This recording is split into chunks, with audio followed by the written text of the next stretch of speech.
तो लखीमपुर खीरी हिंसाकांड के मुख्य आरोपी आशीष मिश्र को गिरफ्तार कर लिया गया है और सोमवार तक के न्यायिक हिरासत में भेज दिया गया है। फिलहाल पुलिस आशीष को जिला कारागार लखीमपुर ले गई है। आपको बता दें कि केंद्रीय मंत्री अजय मिश्र के घर पर शुक्रवार को दूसरा नोटिस चस्पा होने के बाद मामले में मुख्य आरोपी आशीष मिश्र शनिवार को क्राइम ब्रांच के दफ्तर में पर्यवेक्षण समिति के सामने पेश हुआ, जिसके बाद करीब 12 घंटे की पूछताछ के बाद जांच टीम ने आशीष को गिरफ्तार कर लिया। डीआईजी उपेंद्र अग्रवाल ने बताया है कि आशीष को जांच में सहयोग न करने पर गिरफ्तार किया गया है। मामले में अगली सुनवाई सोमवार को होगी। खबर जहां जांच में सहयोग न करने के बाद मंत्री अजय मिश्र के बेटे आशीष मिश्र को गिरफ्तार कर लिया गया है और साथ ही उनको सोमवार तक के लिए न्यायिक हिरासत में भेजा गया है। जुडिशियल कस्टडी उनको रिवॉर्ड की गई है और जांच में सहयोग न करने पर बताया जा रहा है कि उनकी गिरफ्तारी की गई। इससे पहले 12 घंटे तक लंबी पूछताछ चली और तिकोनिया कांड के मुख्य आरोपी बताए जा रहे आशीष मिश्र को, जिनके ऊपर 302 आईपीसी की धारा यानी कि हत्या की धारा के तहत उनको पूछताछ के लिए बुलाया गया था और स्पेशल इन्वेस्टिगेशन टीम के सामने 12 घंटे तक की पूछताछ के बाद आशीष मिश्र की आखिरकार गिरफ्तारी हो गई है। देर रात उनको कोर्ट में पेश किया गया और उसके बाद उनको सोमवार तक के लिए न्यायिक हिरासत में भेजा गया है। तो आशीष मिश्र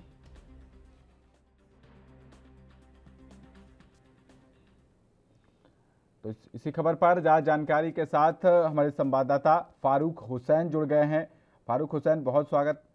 ये बताइए, अभी जो आशीष मिश्र की गिरफ्तारी बताई जा रही है और इसमें न्यायिक कस्टडी में यानी कि न्यायिक हिरासत में उनको भेजा गया है, क्या कुछ और तमाम ताजा अपडेट्स बताए जा रहे हैं और किस बिंदु पर उनकी ये गिरफ्तारी हुई है, क्योंकि बुलाया तो पूछताछ के लिए गया था। जी बिल्कुल, आपको बता दूं, जिस तरीके से ये लखीमपुर खीरी में किसान हिंसा के दौरान आशीष मिश्रा को कस्टडी में लिया गया था, जिसको लेकर वह शनिवार को 10:34 पर क्राइम ब्रांच ऑफिस पहुंचे थे, जहां पर उनसे पूछताछ की जा रही थी। लेकिन सबसे बड़ी बात यह सामने आई थी कि उनसे काफी देर तक पूछताछ होती रही, जबकि लगभग मान लीजिए 12 घंटे तक उनसे पूछताछ होती रही, जिसके बाद उनको बाहर निकाला गया और उनको सीधे जेल भेज दिया गया है। बताया जा रहा है, उन पर आरोप है कि उन पर उनके जो भी सवाल उनसे पूछे गए उनको वो सही से जवाब नहीं दे पाए, जिसको लेकर उनको जेल भेजा गया है। फिलहाल देखा जाए तो गृह राज्य मंत्री के बेटे आशीष मिश्रा लगातार उनसे डीआईजी उपेंद्र अग्रवाल ने मीडिया को जानकारी देते हुए बताया था कि वो जांच में सहयोग नहीं कर रहे थे और वही घटना के वक्त वो उस वक्त कहाँ थे उसका भी कोई पुख्ता प्रमाण वो नहीं दे सके थे। इसके अलावा उन्होंने कई तरह की बातें बताई और कई प्रमाण भी दिए, जो कि जिससे एसआईटी संतुष्ट नहीं हो पाई, जिसको लेकर उन्हें जेल भेज दिया गया। ठीक फारूक हुसैन, बताया जा रहा है कि कई वीडियो क्लिप्स लेकर वो पहुंचे थे वहां पर और उन वीडियो क्लिप्स में क्या उनकी एसआईटी टीम को ऐसा नहीं लगा कि उनमें कुछ दम है या फिर जांच को या एसआईटी टीम को गुमराह करने की कोशिश की गई, जिसके बाद ये गिरफ्तारी हुई? देखिए, सीधी सी बात है, वो गृह राज्य मंत्री के बेटे हैं, जिसको लेकर कहीं ना कहीं वो रसूखदार हैं और रसूखदार होने के चलते कहीं ना कहीं वो अपना जलवा दिखाने की कोशिश कर रहे थे, उनको बताने की कोशिश कर रहे थे कि ये हमारे साथ रहिए और हमें सपोर्ट करिए। लेकिन देखा जाए तो आजकल जो भी न्याय होता है, न्याय में कहीं ना कहीं लोगों में एक वो होती है कि सच्चाई होती है कि नहीं, हम जो न्याय है, जो सच्चाई है, हम उस पर ही चलेंगे, जिसको लेकर ही उनके साथ ऐसा हुआ है। जो वीडियो क्लिप्स वो लेकर गए उनसे वो एसआईटी टीम संतुष्ट नहीं हुई, जिसको लेकर उनको जेल भेजा गया है। जी फारूक, वो कौन से सवाल एसआईटी टीम के द्वारा रहे जिनके ऊपर ये आशीष मिश्र अपनी बेगुनाही साबित नहीं कर पाए, जिसके बाद इनको गिरफ्तार कर लिया गया? देखिए, सवालों की अगर हम बात करें, सबसे पहले तो डीआईजी उपेंद्र अग्रवाल जी ने बताया कि उनको वो जांच में सहयोग नहीं कर रहे थे। दूसरी वक्त वो जो भी वीडियो या फोटो लेकर गए थे, वो भी कोई भी पुख्ता प्रमाण नहीं दे पाए थे और जहां पर वो जिस वक्त घटने का वक्त वो कहाँ थे उसकी भी कोई पुख्ता जानकारी वो नहीं दे सके। जी फारूक हुसैन, राजनीतिक गलियारे में अब किस तरीके की चर्चाएं हैं? देखिए, राजनीतिक गलियारे की अगर हम बात करें तो इतने दिनों से यही चल रहा था। सभी चाहे वो अपोजिट पार्टियां जितनी भी थी, वो रोटियां सेकने पर लगी हुई थी, क्योंकि चुनाव करीब है, 2022 के विधानसभा चुनाव। इसीलिए पीड़ित परिवारों से वो लगातार मिल रहे थे और गृह राज्य मंत्री के इस्तीफे और इनकी गिरफ्तारी की बात चल रही थी। हालांकि अब जो उनके ऊपर इल्जाम लगे, और सबसे बड़ी बात आपको ये बता दें कि डीआईजी उपेंद्र अग्रवाल ने बताया है कि इनका जो भी खुलासा हुआ है, वहां पर लगे सीसीटीवी फुटेज मिले हैं, जो फुटेज में उनका मौजूद होना बताया जा रहा है। लेकिन अभी पुख्ता वो भी नहीं है, उस पर भी जांच होगी कि वही है या फिर कोई और है। जी। जिस दंगल में होने की बात कही जा रही थी फारूक हुसैन, बार बार कहा जा रहा था कि आशीष मिश्र पूरे दिन दंगल कराते रहे, उस दंगल में उन्होंने मंच का संचालन किया है, तो क्या वो दलीलें इनकी काम नहीं आई या फिर वैसे फुटेज वो उपलब्ध नहीं करा पाए स्पेशल इन्वेस्टिगेशन टीम को? देखिए, स्वाभाविक है अगर वो दंगल में होते तो जिस तरीके से किसान हिंसा के दौरान हजारों के हिसाब से जो वीडियो बनाई गई है, सोशल मीडिया पर वायरल की गई है, तो दंगल में भी न जाने कितनी लोगों ने वीडियो बनाई होगी। अगर वीडियो बनाई होंगी, उन्होंने वहां पर संचालन किया होगा, तो उनकी भी कई वीडियो होंगी। लेकिन अगर वीडियो होती और वो वहां पर अपने पक्ष रख रहे होते, तो फिर कहीं ना कहीं उनको सच्चाई होती। लेकिन जब सच्चाई नहीं थी, तभी उनके साथ ऐसा हुआ, उनको गिरफ्तार किया गया है। और यही नहीं है, पुलिस रिमांड भी ले सकती है, एक एप्लीकेशन भी दे सकती है, मतलब वहां पर कह सकती है हमें रिमांड पर लेने के लिए और पूछताछ की जरूरत है। लेकिन आगे क्या होता है, ये तो वक्त ही बताता है। जी। लेकिन जब देर शाम इनको पेश किया गया होगा देर रात कोर्ट में, तब भी तो पुलिस के द्वारा कस्टडी की मांग की गई होगी। उस वक्त आखिर कस्टडी किस बात को लेकर नहीं दी गई? ऐसे कौन से वो बेस रहे, ऐसे कौन से वो आधार रहे जिसके बाद इनको न्यायिक हिरासत अवार्ड की गई है? देखिए, सीधी सी बात है, मैंने आपसे बताया कि गृह राज्य मंत्री के बेटे हैं, रसूखदार हैं, तो इसे कोई भी हाथ डालने को तैयार नहीं होता है। हालांकि पुलिस ने अगर कहा भी होगा, तो कहीं ना कहीं उन पर दबाव हुआ होगा, या राजनीतिक दबाव हुआ हो या किसी और तरीके का। इस वजह से शायद उनका रिमांड पर नहीं लिया जा सका। और 12 घंटे काफी होते हैं। यदि कोई आम आदमी होता तो अब तक कब को 1 घंटे में ही उसको पूछताछ कर जेल भेज दिया गया होता। अगर वो सच्चे होता, सच्चाई होती, तो उसको घर भेज दिया गया होता। लेकिन 12 घंटे का वक्त बहुत ही होता है, और यही नहीं, मीडिया को भी इस बारे में कुछ भी नहीं बताया जा रहा था। क्राइम ब्रांच ऑफिस के बंद दरवाजे के अंदर उनको बैठाला गया था। क्या उनको वीवीआईपी सुविधाएं दी जा रही थी, या उनको उस तरीके से पूछताछ की जा रही थी, ये तो सोचनीय विषय बन जाता है। जी। चलिए, बहुत शुक्रिया फारूक हुसैन इस अहम जानकारी के लिए आपका। और इसी बीच हमारे साथ बीजेपी नेता आलोक वत्स जी भी जुड़ गए हैं। बहुत स्वागत है आलोक वत्स जी एनबी न्यूज़ पर। और सबसे पहला सवाल यही कि आखिरकार जिनको आप लोग पूरी तरीके से बेगुनाह बता रहे थे, उनको एसआईटी ने अब गिरफ्तार कर लिया है, न्यायिक हिरासत में भेज दिया गया है। क्या कहना है, पहली प्रतिक्रिया क्या है आलोक वत्स जी आपकी? देखिए, हमने कभी नहीं कहा कि वो बेगुनाह है। अच्छा। अगर बेगुनाह होते तो उन पर एफआईआर दर्ज क्यों होता? लेकिन कानून को अपना काम करने दीजिए। हम लोग अपने तरफ से अगर किसी भी तरीके की कोई चीज उनके बारे में अटकलें लगाने लगे कि उन्होंने ये किया वो किया, अब वो let the SIT do it's work. और एक चीज मैं आपको बता दूं कि मोदी जी और योगी जी के राज में कोई भी आदमी अगर किसी भी तरीके का गुनाहगार है तो देर से ही सही, लेकिन उसके ऊपर कार्रवाई 100% होगी। और अगर वो दोषी पाए गए तो उन पर जो भी दंड होगा वो उन पर लगेगा। लेकिन और इसका उदाहरण है स्वामी चिन्मयानंद, जी, संगीत सोम, ये कोई भी बरी नहीं हुए। ये दोषी थे, ये आज उसकी दंड भुगत रहे हैं। लेकिन एकाएक किसी के ऊपर कह देना कि अभी हमने इस पर एलिगेशन किया, तुरंत पकड़ लो, तुरंत उसके साथ कार्रवाई, ऐसा थोड़ी होता है कानूनी प्रक्रिया में। It takes a little time. उसके तहत अब जो भी होगा, दूध का दूध और पानी का पानी हो जाएगा। चाहे वो गृह मंत्री के बेटे हो या किसी के बेटे हो, उससे कोई फर्क नहीं पड़ता। मोदी और योगी जी के राज में कतई दोषी बख्शा नहीं जाएगा।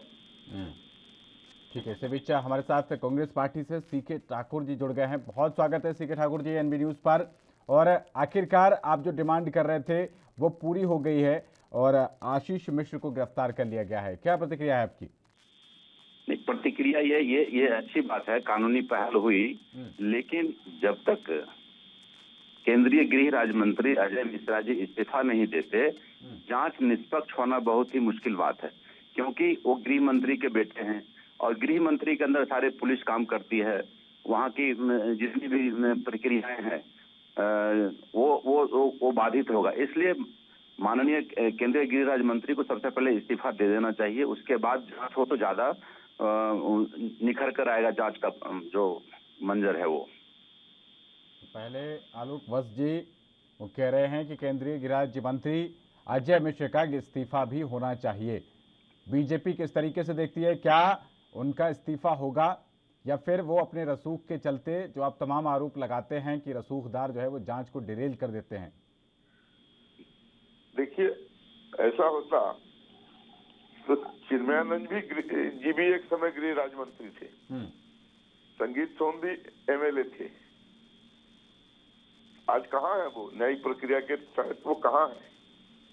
ये स्वाभाविक है इन लोगों का जो मंशा है कि कांग्रेस का ये कहना कि गृह राज्य मंत्री इस्तीफा दें, क्योंकि इनके राज में घोटाले हुए हैं, इनके राज में बहुत इस तरीके की चीजें हुई है जो सरकार में रहकर प्रभावित किया गया है।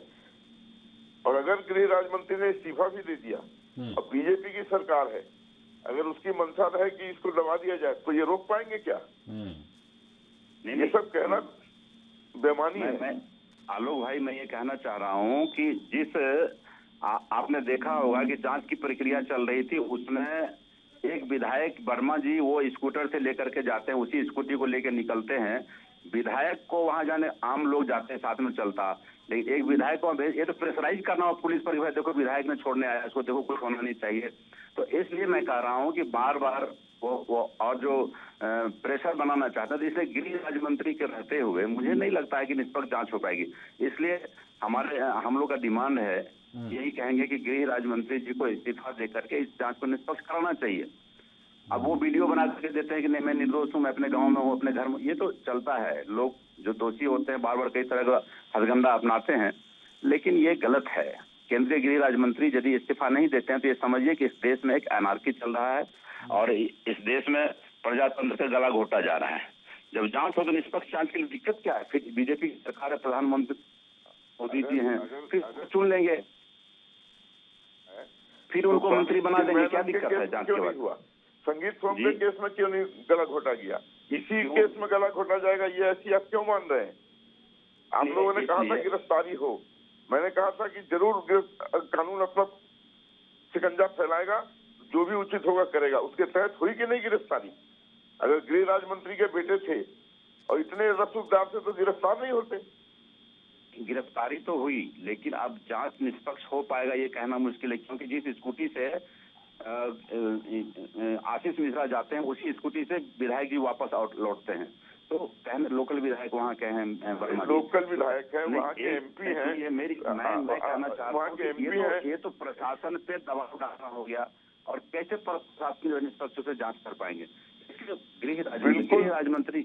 लेकिन सीपी ठाकुर जी, फिर कल को आप ये कहेंगे इस्तीफे के बाद कि यहाँ पर तो बीजेपी की सरकार है, पहले विधानसभा ये डिसॉल्व कर दीजिए, उसके बाद जांच कराइए। ऐसा नहीं होता है, ऐसा नहीं, चूंकि डायरेक्ट उसके पिताजी गृह राज्य मंत्री हैं, उसमें इन्वॉल्वमेंट है, इसलिए ऐसा नहीं होता है कि अब कोई कहेगा कि मुख्यमंत्री इस्तीफा दे दे या फिर वो दे दे, ऐसा नहीं। ये कहने को बिल्कुल कह सकता है कि अब बीजेपी की सरकार है, नहीं कह सकता ना।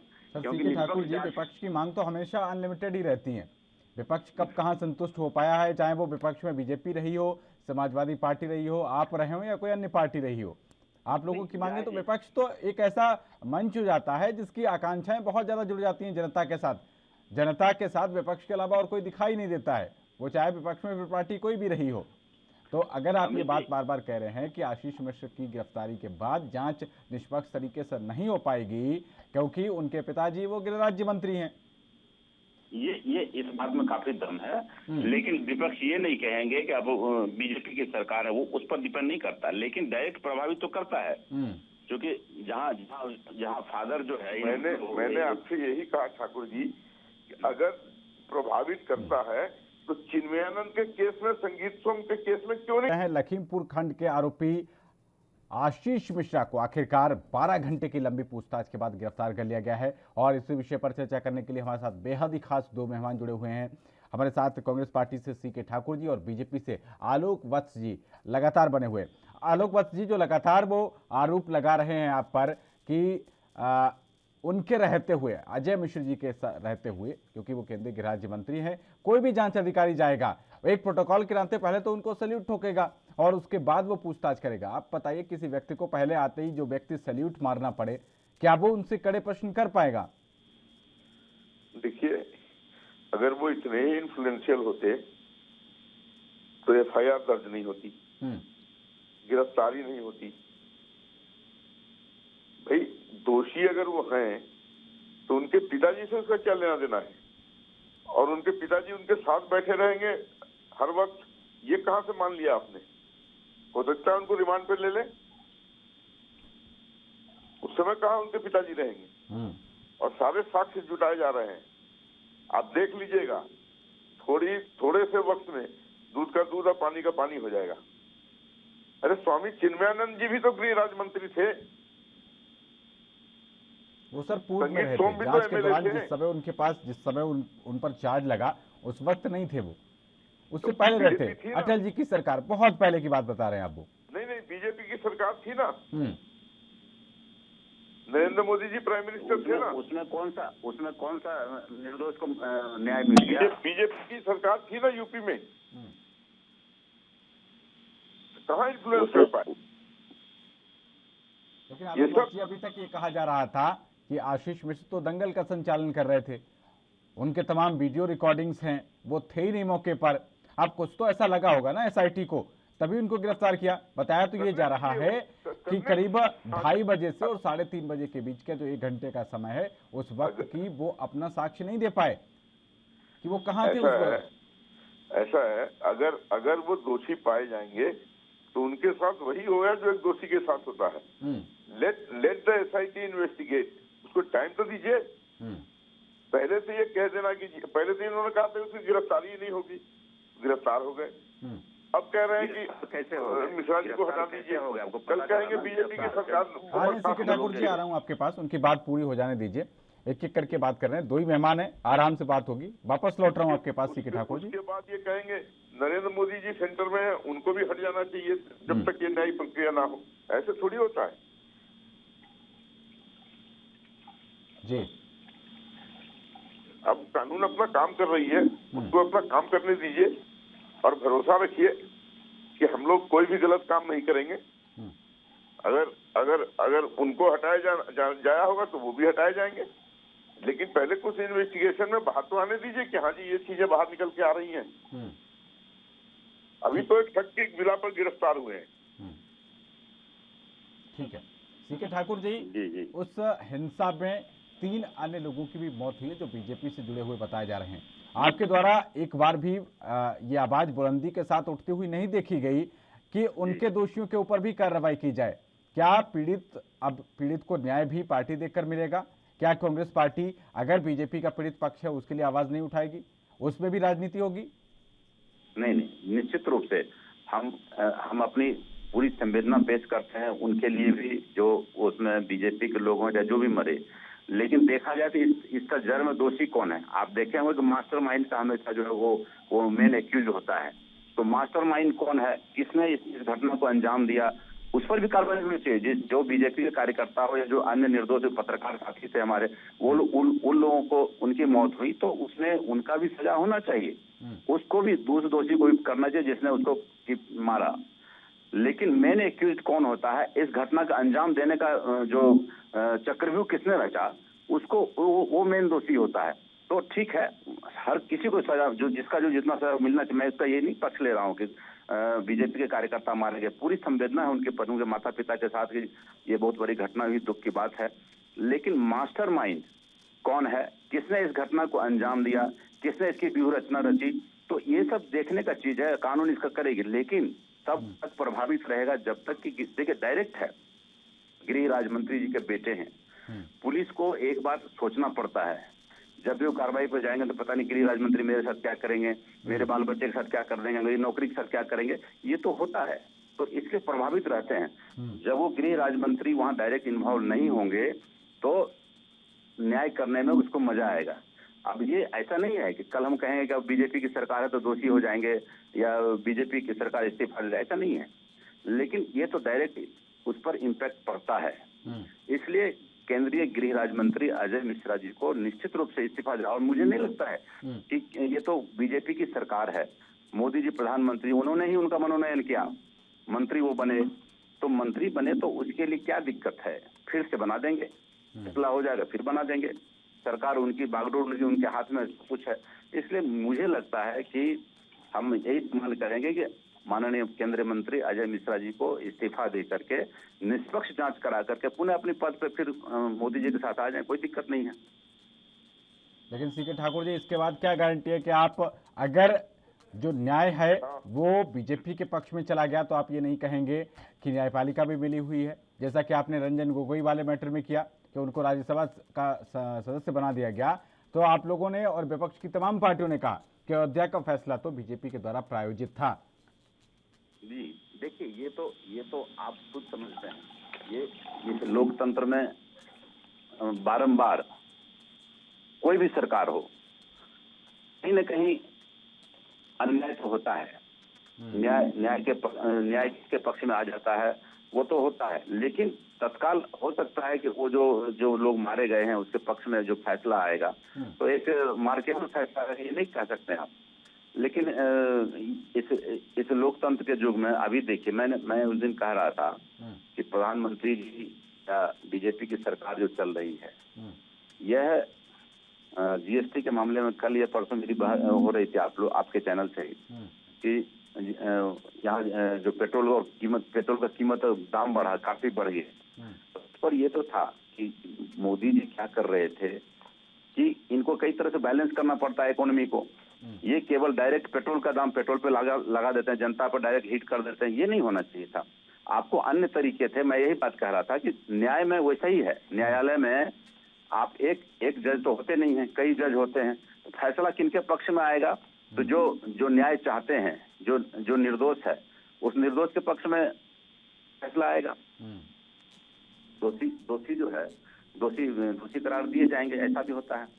इन कहीं कहीं प्रभावित तो होता है जांच। इसलिए मैं कह रहा था कि केंद्रीय गृह राज्य मंत्री जी एक बार इस्तीफा दे देंगे तो उसके बाद मुझे लगता है कि न्यायिक जांच ढंग से पहल हो पाएगा। ठीक है, जवाब लेते हैं। आलोक वत्स जी, क्या बीजेपी बदल गई है? पहले नितिन गडकरी जी का एक बार पूर्ति घोटाले में नाम आ गया तो उन्होंने अपने आप नैतिकता से इस्तीफा दे दिया कि ऐसा ना हो कि मेरे इस रसूख का आरोप लगे कि मेरे इस रसूख की वजह से जांच जो है वो प्रभावित हो गई। लालकृष्ण आडवाणी जी ने भी एक बार इस्तीफा दे दिया था जब उनके ऊपर आरोप लगे थे कि नहीं, मैं जब निर्दोष सिद्ध हो जाऊंगा तब उसके बाद फिर से बन जाऊंगा। तो अगर ये सीके ठाकुर कह रहे हैं कि अगर निर्दोष साबित हो जाते हैं उसके बाद दोबारा से बना दिया जाए, क्या दिक्कत है?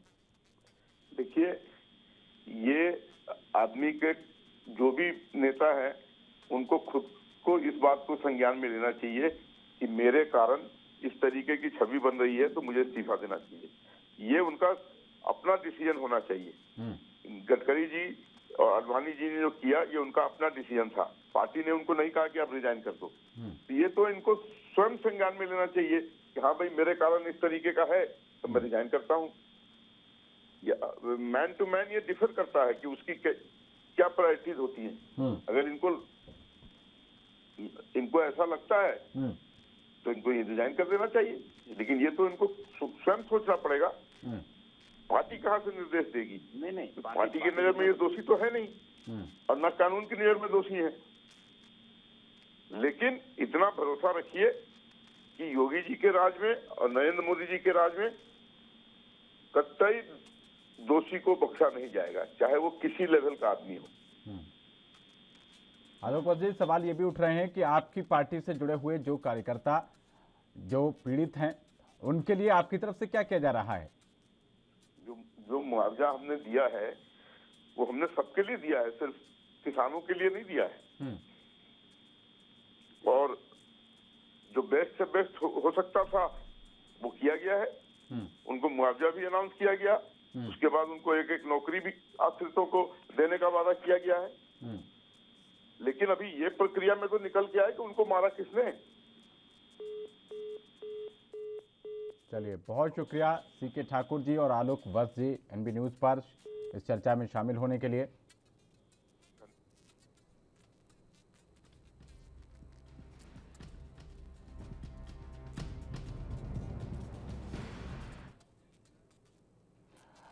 तो इस कार्यक्रम में फिलहाल के लिए इतना ही। देश और दुनिया की तमाम अहम खबरों के लिए बने रहिए एनबी न्यूज़ के साथ। नमस्कार।